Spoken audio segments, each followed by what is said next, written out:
So we are live in 5, 4, 3, 2, 1. We are live now. So good evening, everybody, and welcome to this session 1 and episode 2 of BOS Rising Star. And today is the Arthroscopy session, and we have with us two candidates, and Dhar sir and Neeraj Bijlani, and the three judges. I'll hand it over to Dhar sir to introduce the judges for tonight. Over to you, sir. Hi, good evening, everyone. Welcome back to our episode 2. This session is about arthroscopy, and we have two candidates, Dr. Rohit Sane and Dr. Aashiket Sable, who will be fighting it out today. And we have luckily three judges today, all of them well-known arthroscopists, Dr. Amin Rajani, Dr.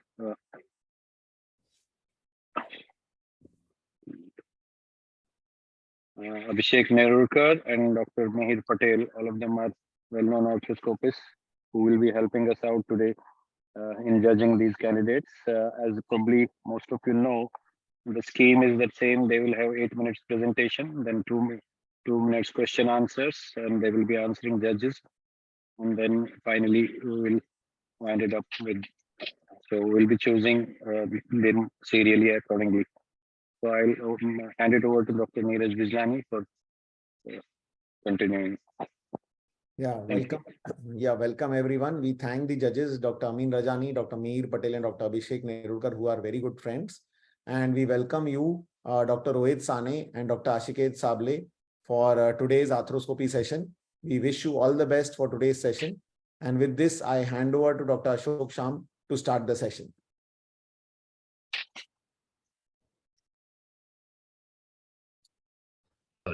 Thank you, sir, and thank you, Neeraj.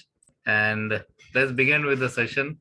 So our first presenter is Dr. Aashiket Sable. So I invite him to share his presentation on arthroscopic ACL reconstruction, overview of graft choices. Over to you, Aashiket. You can start sharing. Yes.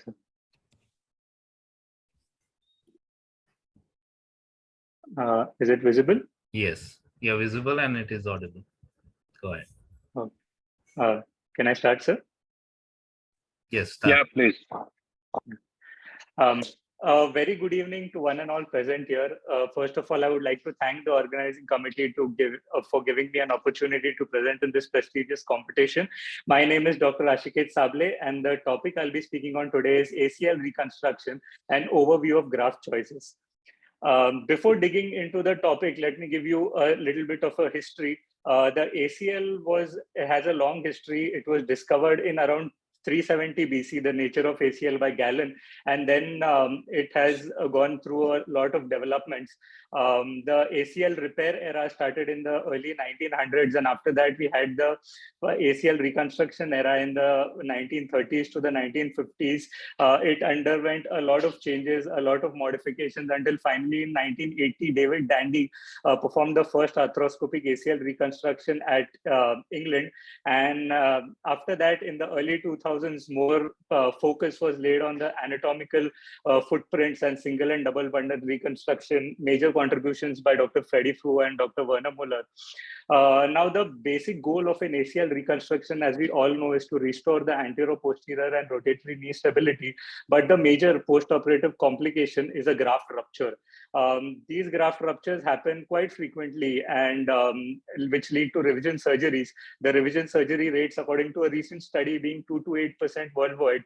But in pivoting athletes like footballers, the surgery rate goes to around a massive 42%. Now, the factors that influence these failure rates are mainly patient age, activity level, alignment of the graft, but most importantly, the most important factor is the graft choice. For this presentation, I have reviewed a lot of meta-analysis, comparative trials, systematic reviews from PubMed, Google Scholar. All sources were published within the past 10 years, and studies with high citation index were chosen. To begin with, the graft choices in ACL reconstruction are either autografts, allografts, synthetics, or composites. The autografts are most commonly used, and they are of a variety of types. But the most commonly used autografts in India are the hamstrings, the central quadriceps tendon, and the bone patellar tendon bone.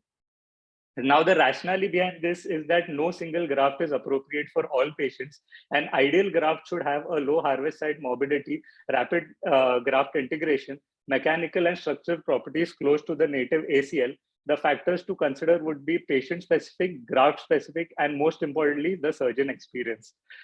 The native ACL has quantitative measurements which are patient-specific. The length, the volume, and the cross-sectional area is as shown.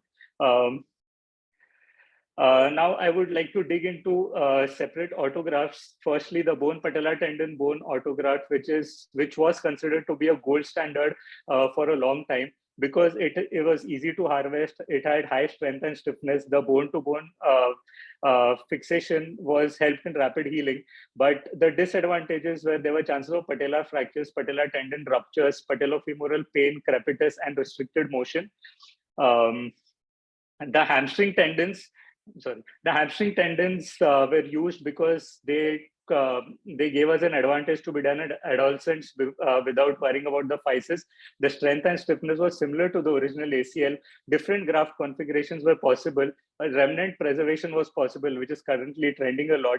Double bundle options can be considered. There are various fixation options available. It is cosmetically more appealing, the scar, and there are fewer complications. But the disadvantages is that it was noted to have high graft rupture rates and increased anterior tibial translation because of the reduction in hamstring force and decreased flexion strength. The hamstring graft is very versatile. You can use it as a semi-ET alone or in combination with the gracilis. It can be used as a double, tripled, or quadrupled as per the need. This is a cross-section of a quadrupled hamstring graft with a flatter bone patellar tendon bone graft. Quadriceps tendon is also used very rampantly these days because of low donor site morbidity as reported, a possibility of single site bone block harvest. Individualized graft size can be obtained either partial or full thickness, less flexion strength loss as compared to the hamstring tendon, and mainly it can be used in a revision ACL reconstruction. The disadvantages will be decrease the extensor strength. There are chances of patellar fracture and quadriceps tendon rupture. I've taken down a few biomechanics from a recent study which showed that in autografts, the load to failure was most in the bone patellar tendon bone. And in case of allografts, it was the quadriceps tendon which has the highest load to failure. The stiffness of the hamstring tendon was as close possible as the native ACL, and the modulus of elasticity of the hamstring tendon was the highest. Let's move to allografts. They are of two types, all soft tissue or bone tendon, as mentioned, and the anatomical properties of them are similar to their autograft counterparts. These allografts and also synthetic grafts are mainly used because there is no donor site morbidity, faster operation time, and more predictable graft size. The disadvantage is that it has a high graft rupture rate as reported, slow rehab, and increased costs. Peroneal grafts are also used these days mainly because of faster knee extension, less anterior knee pain, less chances of thigh hypertrophy. The disadvantages would be saphenous nerve hypoesthesia and foot and ankle instability. But the major factor which reduces its popularity is because of the availability of a wide variety of grafts at the knee and around the knee, which is mainly the surgical site. The complications of an ACL reconstruction are grouped into minor and major, the major being those which require an immediate procedure.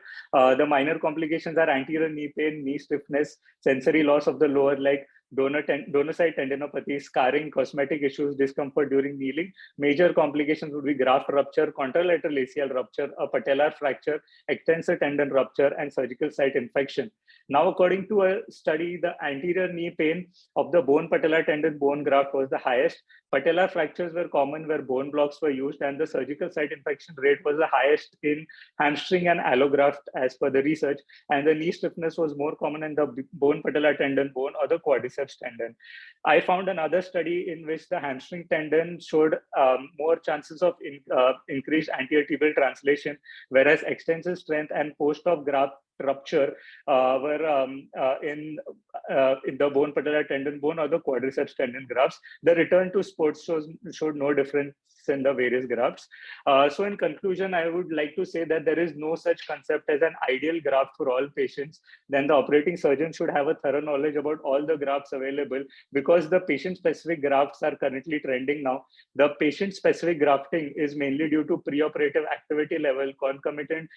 It depends on, the preoperative activity level, concomitant knee injuries, previous surgeries, remnant stump on MRI, and the graft site status.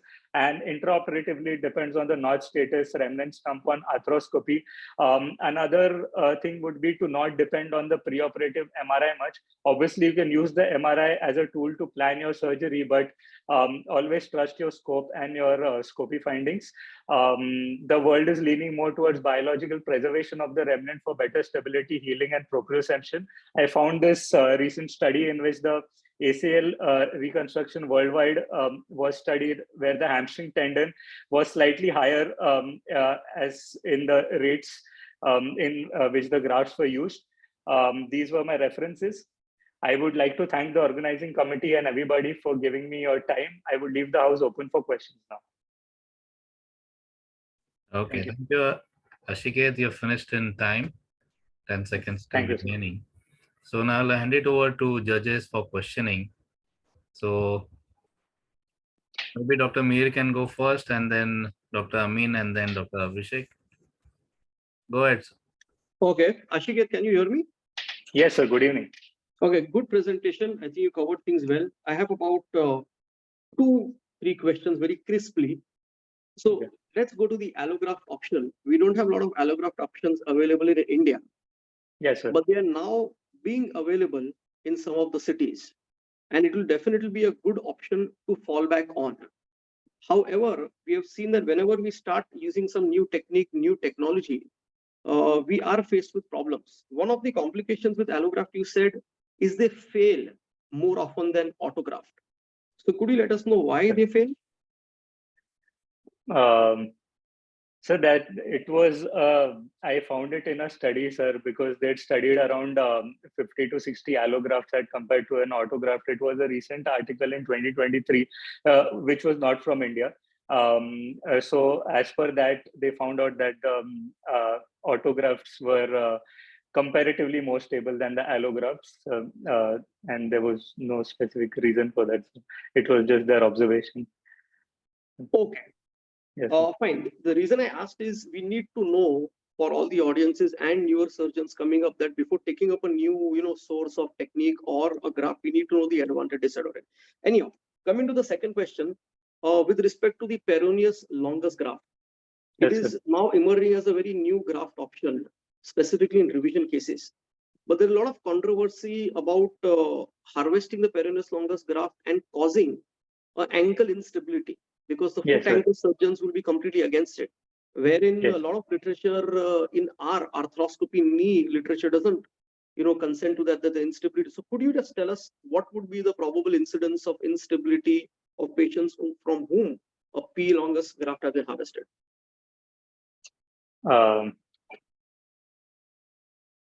Sir, I feel if at all the right technique is chosen for the, if it is done in the right way and the right technique is used to harvest it, I don't think there might be more incidences of an ankle instability. But sir, as much as I've seen, I've only seen grafts around the knee. So I personally don't have much experience about the peroneal tendons. So, okay. And in your conclusion, you said that with all these options, our surgeons need to be aware of all the techniques. So we need to go for patient-specific grafts or sport-specific grafts. So let's say I'm treating a footballer. So what would be your graft of choice in a footballer? Primary ACL tear. So for primary ACL tear in a footballer, in the institute where I'm trained in, sir, we go for a central quadriceps tendon, which would give us a thicker around 9.5-10 graft, which would help him in his pivoting activities and all that. And it would be a stronger, sturdier graft for the footballer, sir, Great. as per. And coming to cricket, Yes, an sir. ACL tear in a bowler, what would be your graft of choice? An ACL tear in a batsman, what would be your graft of choice? Sir, I would go for a central quadriceps tendon, nevertheless, for a sports person, because they are sports people. They go through a lot of training and a lot of twisting, turning, pivoting activities. So even if he's a batsman, I would prefer a central quadriceps tendon, sir, for it. Okay, great. Yes. Thanks so much. Thank you so much, sir. Thank you. So over to Amin sir for his questions. Hi, Aashiket, I'm going to ask you, can you hear me? Yes, sir. you can. Good evening, sir. I'm going to ask you a very simple and basic question, although you've covered all the points regarding ACL reconstruction grafts. This question is for the benefit of the audience. So if you can answer this quickly. You mentioned about hamstrings, double bundle, quadruple, or using the semi-T as well as the gracilis. Now, when do Yes, you sir. decide whether you want to use the semi-T and the gracilis, whether you quadruple the semi-T, or whether you do a double of semi-Ts, double of gracilis, or you do a quadruple of semi-T, double of gracilis, or a quadruple of semi-T and triple of gracilis? When do you decide that? How do you decide that? Sir, I would decide it on table when I'm visualizing the joint through the arthroscope. The major factors which I would consider would be the notch status, how much is the notch, and the remnant remaining. Because from where I'm trained, sir, we go for a remnant preserving technique. We don't take off the remnant. So if at all there is a good amount of remnant remaining, or if there is just a femoral detachment of the ACL or something like that, we would try to augment it with a comparatively around 8.5 graft. But if at all it is a completely ACL deficient knee, I would obviously go for a thicker graft, sir, which would be quadruple. So do you measure the footprint, the femoral footprint and the tibial footprint before taking out your graft? Not the footprint, sir. Basically, only the notch and the size of the remnant, sir.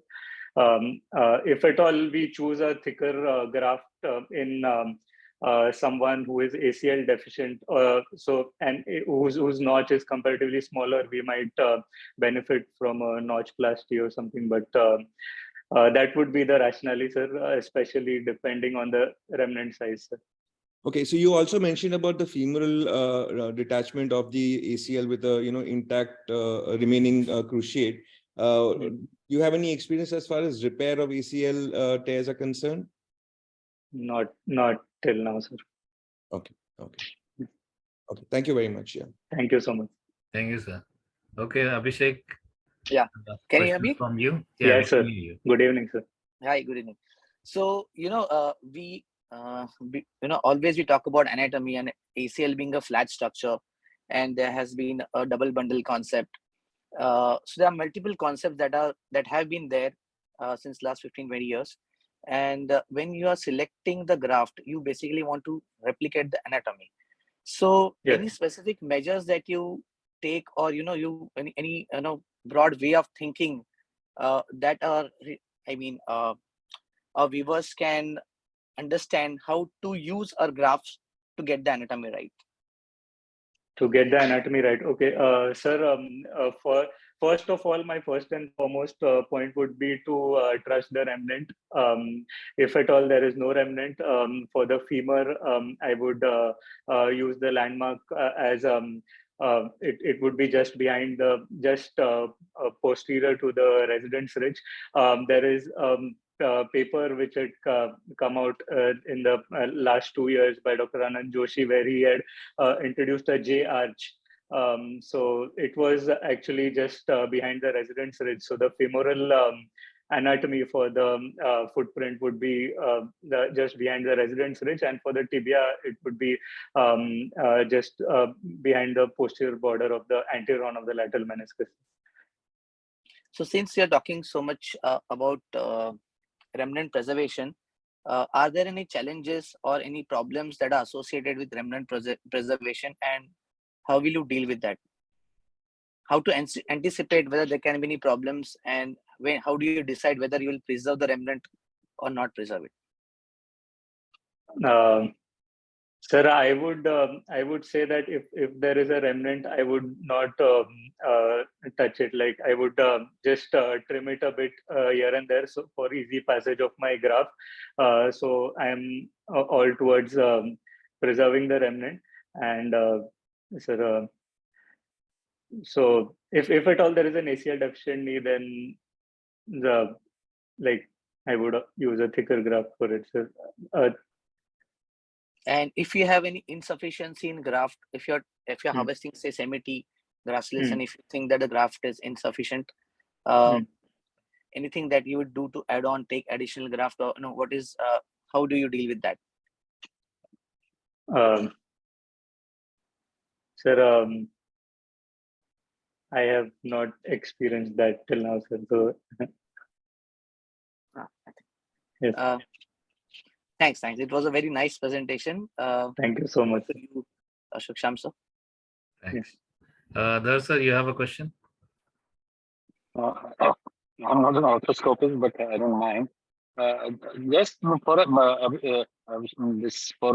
a general orthopedic surgeon like me, although this is not your subject today, that there is a lot of controversy for us. Maybe it is already solved in arthroscopists. What is the time to do an ACL reconstruction? Is it immediately or a little later? Or does it change with the profession, maybe an athlete or a normal person? Because we get this as an athlete, we get this a lot of these queries when to do it. Yes, so the ideal time for an ACL reconstruction would be when the entire swelling has subsided, when the patient has a full range of motion, as in if he can bend the knee more than 90 degrees, because while drilling the femoral tunnel, we would want knee bending. And basically, the swelling should have subsided. If we do ACL reconstruction immediately, there are a lot of chances of arthrofibrosis. So I think around roughly 3 weeks, 3 weeks, 20 days post an ACL injury, we can go ahead and do the ACL reconstruction.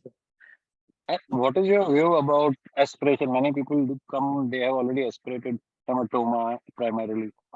Is that the right thing to do? Is my own query. Aspiration of hematoma, I feel there is no harm in doing it. If at all there is a lot, especially during sporting injuries and all that. So if at all there is a lot of hematoma and a lot of swelling, there is no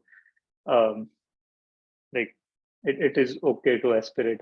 I feel so. Okay. Thank you. That's all. Yes, sir. Okay, thank you. Thank you, sir. Nice presentation. Thank you, sir.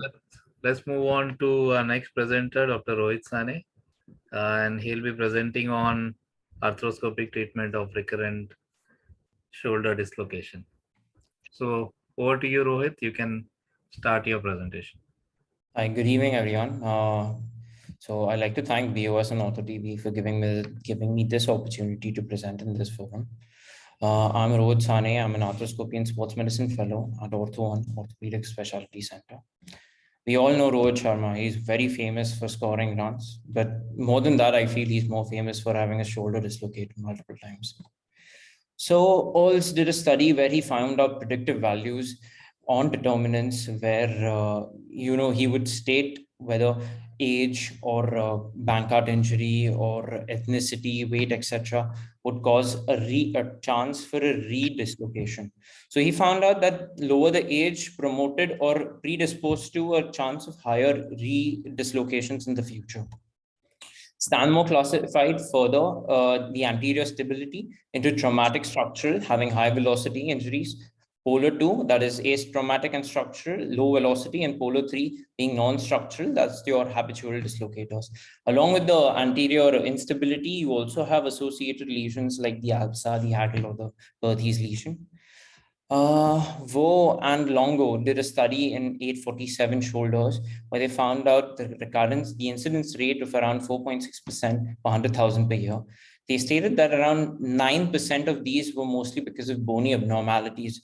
and out of which glenoidal dysplasia was one of the major factors, which then Walsh classified properly later.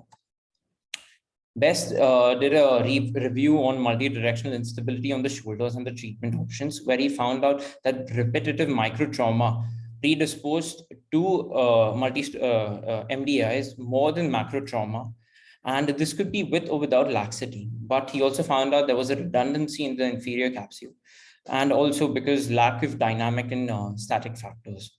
So recurrent shoulder dislocation, deteriorating daily living, is a multimodal pathology having many treatments listed for it. Since many factors play a role in the stability of this joint, it is important that newer and updated treatment modalities are preferred over older ones.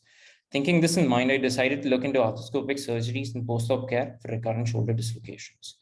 So I divided recurrent shoulder dislocations into anterior, posterior, and multidirectional, then further subdivided them into surgical techniques and post-operative care, and punched in the mesh words in respective databases like PubMed, JES, ANA, and found out reference lists. Then edited this reference list to review optimum and appropriate review RCTs, review articles, case controls, etc.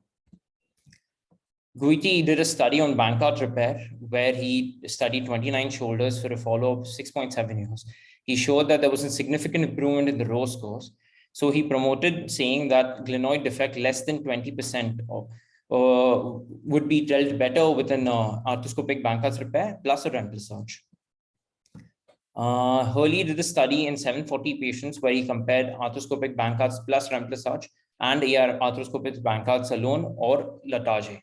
He found that there was no significant difference in the recurrence rate between remplissage and the Latage one, but the morbidity in the Latage was way higher and the complications was way higher. So he stated that an arthroscopic repair of Bankarts plus a remplissage would be a better option than doing Latage for less than 20% bone loss.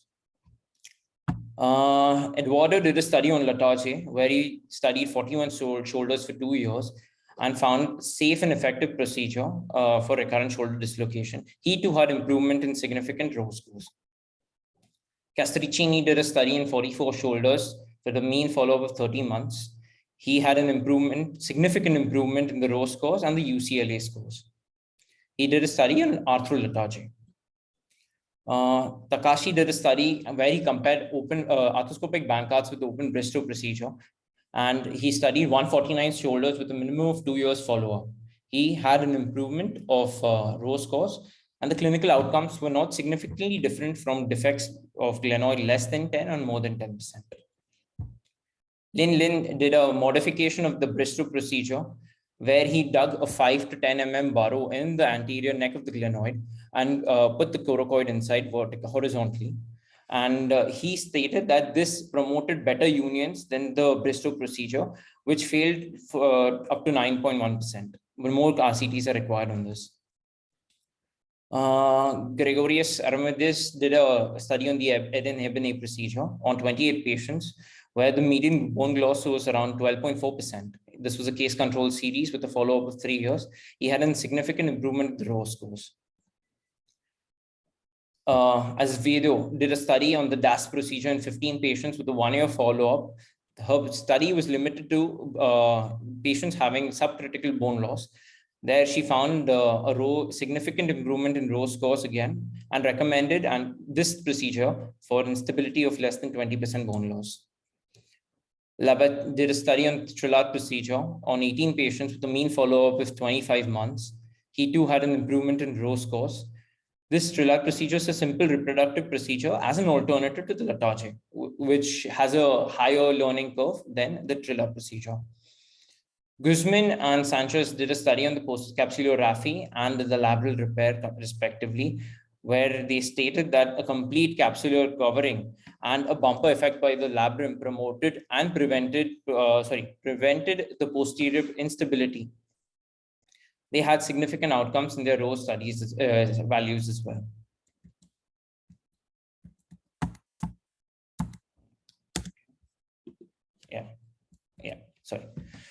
Santiago did a study on the modified McLaughlin's procedure where he filled the reverse Hill-Sachs lesion with the subcapsularis tendon by placing anchors and pulling it, thus preventing posterior migration of the head.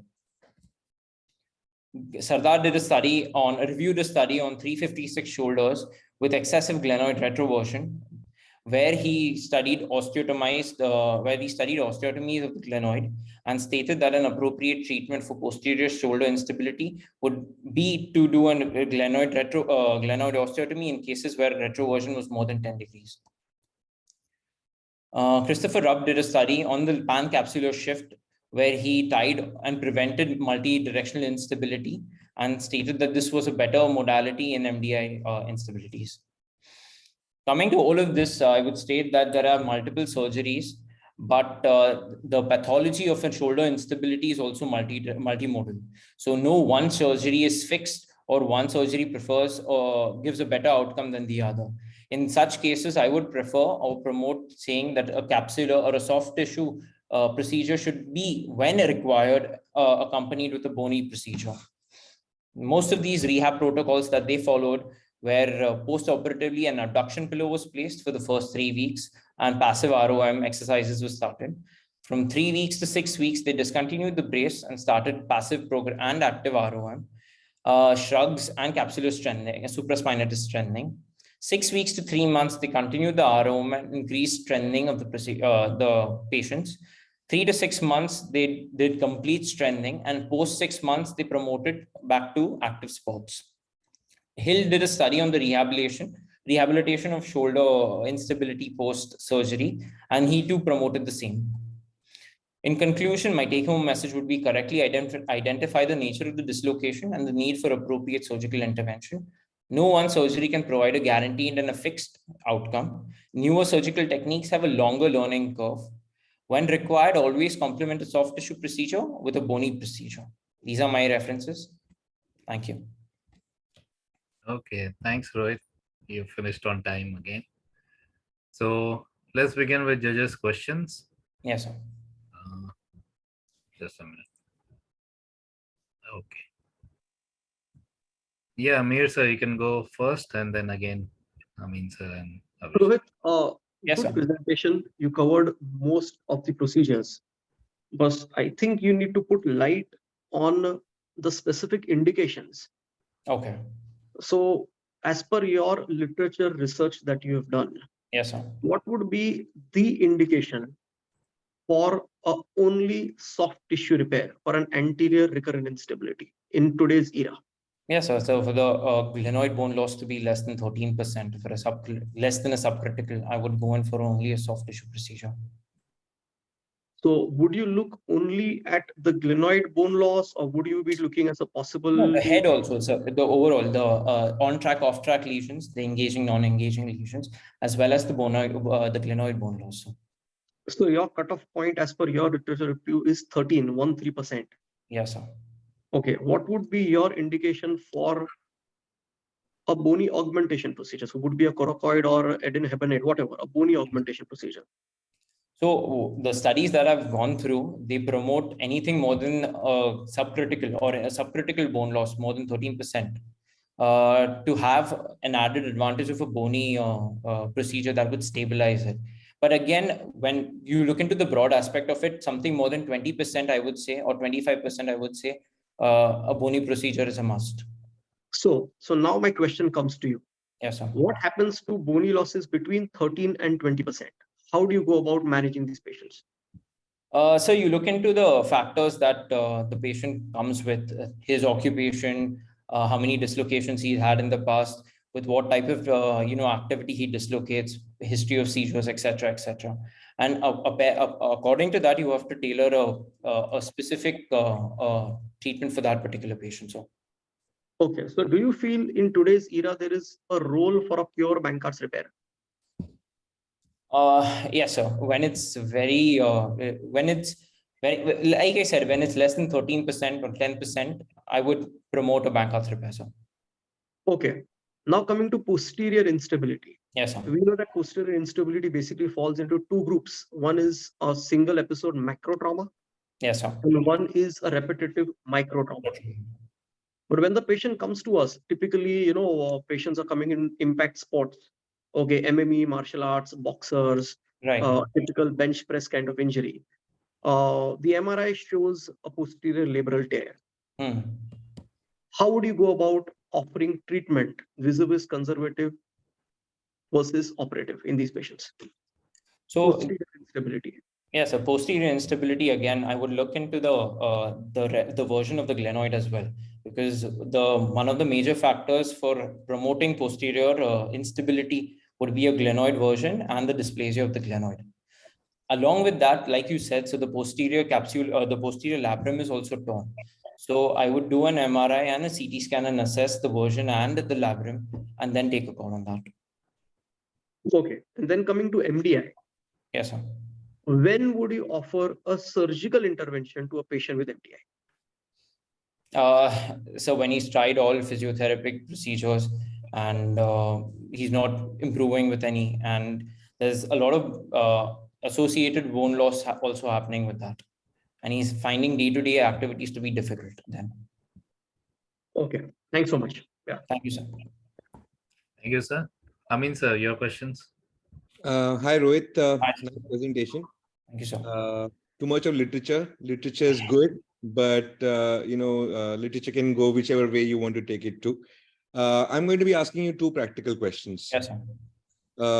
The first practical question is a 33-year-old male comes with an episode of dislocation, first time dislocator. Yes, sir. Anterior labral tear, anterior inferior labral tear, no bone loss, no glenoid bone loss, no heel sacks. What is your plan of action? So the first, I would do an MRI, find out this out, like you said. After that, so I would promote a single simple Bankhart's repair. You would go ahead and straight away repair the Bankart in a 33-year patient. You would not give a conservative trial at all. No, sir, because if he's 33, so he's going to be into active sports, or he's going to do something actively, like even lifting your children or walking or holding something. There tends to be a chance or a predisposition for further recurrences of dislocations. So I would try to treat it before. What does the literature say about this? So the age specific, if it's less than 20, higher chances, but as the age progresses, it decreases. So 20 to 30 or 33, I would say is there still, but not completely not there. Okay. My second question is, you're doing an anterior labral repair. Yes, sir. You encounter a posterior superior labral tear. Are you going to repair it? No, sir. Why? Because posterior superior labral tears are never detected. Slap lesions are always not detected on MRI. They are arthroscopic findings and clinical findings, of course. Right, sir. So you're just going to leave the posterior superior labral tear. Yeah, because the patient complained came with the complaints of having an anterior labral issue more than a posterior labral issue.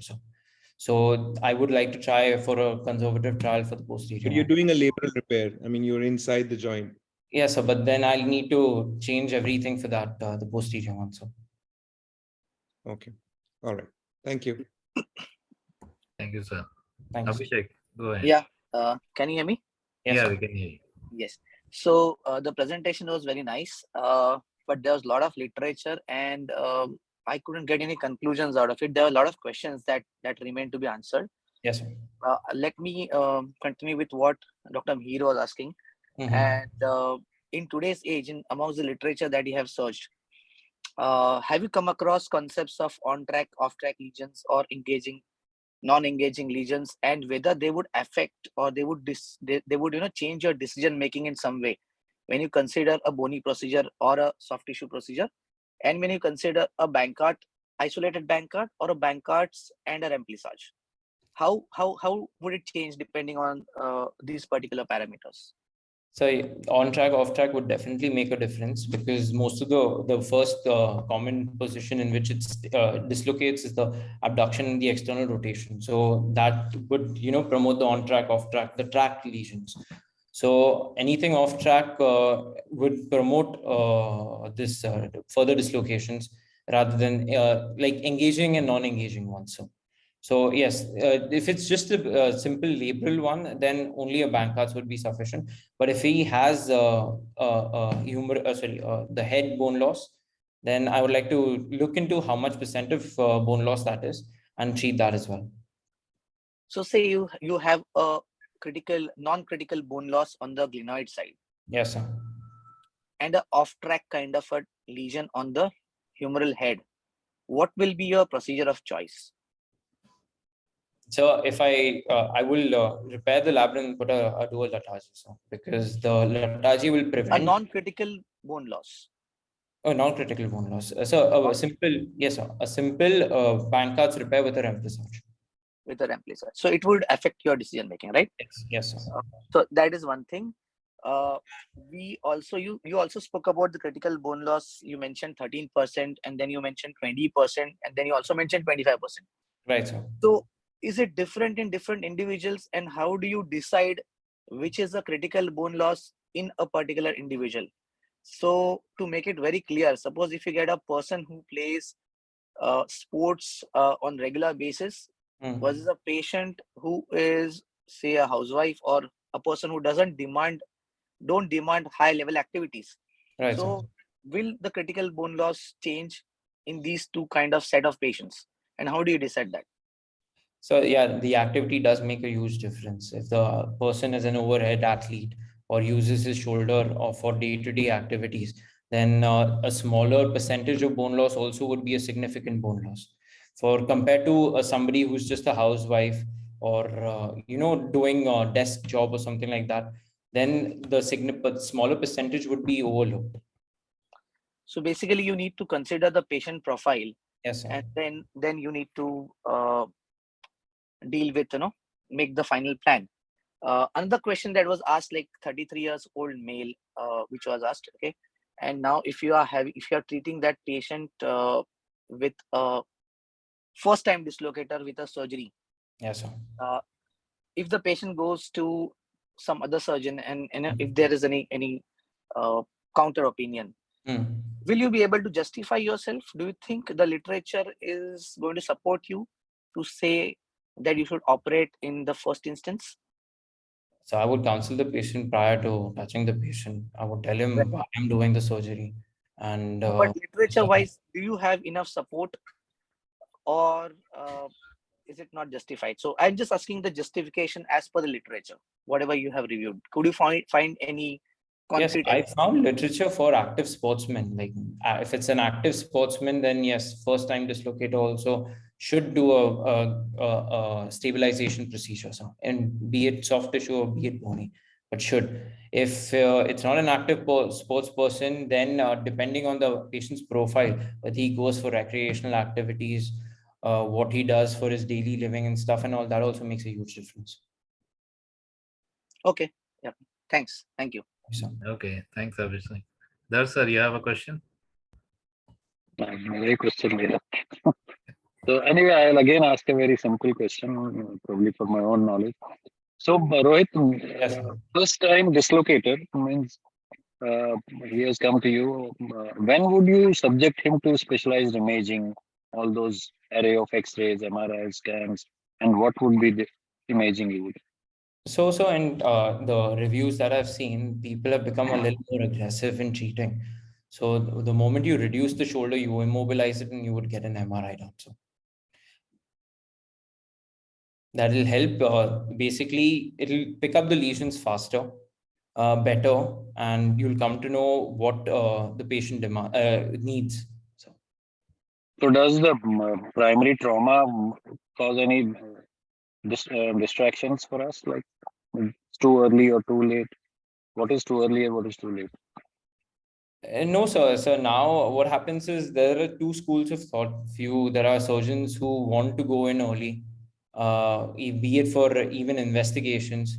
They have a different school of thought, which is not wrong. There are surgeons who want to go in late. They have a different school of thought, which is not wrong. So it's completely on the person who's doing or treating that particular patient, sir. Okay. Thank you. Thank you, sir. And since we are doing this rising star for the first time in BOS, and we have this concept by Dhar sir and everybody, and we have the judges here, I like judges' viewpoints or their comments and suggestions about encouraging the young surgeons and also about the program. So starting with Dr. Mir, if you can have your comments. Go ahead. Yeah, good evening, Ashok, good evening, Neeraj, and good evening, sir, Dr. Dhar, sir. I think a fantastic initiative, very unique, I think the topic given is very apt, very, which something which even the general orthopedic surgeon can connect, as Dhar Sahab said, that, first-time dislocators do come to, non-arthroscopy surgeons as well. And a lot of patients coming with ACL tears do ask, where would you take grafts out from? So I think this concept is fantastic. We have specialists today in Mumbai who could judge these things very well. One thing I would like to add is we can ask the participants to give a very thorough conclusion slide. So all of them have, done a very good research study. Like the second speaker today, gave us the entire protocol, how he followed, he selected so many articles through all these different engines. And then he came down, he used these conditions, these criteria to cut down on the article. And then he did a review. But in the end, what a general orthopedic surgeon or as a viewer reading this article or seeing this presentation needs is the last two conclusion slides. So what is the conclusion and what he interprets from that? So I feel as a PG and a UG teacher today is I would ask a student to do a research study, but then I need to know what he has learned from it and what he concludes, and that is what he's going to present to us. So the review was fantastic. My questions were directed that way. I don't know whether the two students who were presented today are actually listening to what I am saying, but what is important is the conclusion slide is what they have learned from this exercise, and then that has to be put us to us. And that is what then we need to put to test by asking questions. Otherwise, this is a fantastic idea. Absolutely. Thanks, Dr. Mir. Amin, your comments.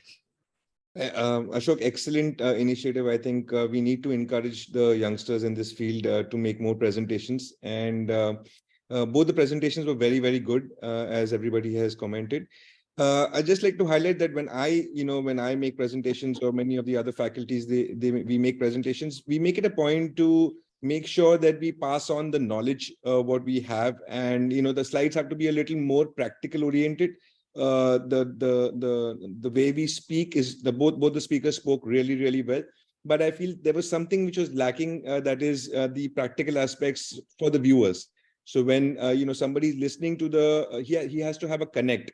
And that was something which was missing in both the speakers. Otherwise, the presentations were really good. But this is an excellent initiative. I think we should do more and more subspecialty, rising stars. And I think it will be a total hit for BOS. Thank you, Amin, sir. Abhishek, your comments? Yeah. First of all, I thank BOS and all the organizing people to call me for this thing. And I'm very happy to see how the things have been presented. BOS has always been, very innovative, and every year we come up with new and better things. And this actually gives the youngsters the opportunity to think, to make presentations, to present in, and train them in presentations basically. And I think it's a fantastic initiative. We should do more and more of these things. Again, it's been mentioned, but I would suggest that there should be something at the end. There should be a take home. So every slide must have a message that you can take along with it. Literature is fine, but what we get to, how we can change our practice from this particular literature or the slides that we are seeing, how we can do those minor changes and improve the patient outcomes is what is more important. And we should learn to do that. Thank you. Thank you, Abhishek. Over to Dhar sir for his comments and closing remarks. Yeah, thank you, Ashok. Thank you, Dr. Amin, Dr. Abhishek, and Dr. Mehir for being there and very vividly and very lucidly judging this and giving your remarks. The whole point of this was to encourage youngsters and to create a second, third, fourth line of our faculty, because I think we have so many conferences, so many workshops, CMEs, that it is time that we allow these third generation or fourth generation speakers to come to the front, and that is how they will get, the attention will be on them. So once I'm sure Ortho TV has a huge platform, and they have been kind enough to allow us BOS to telecast or broadcast it on their platform, and I'm sure it will go all the way.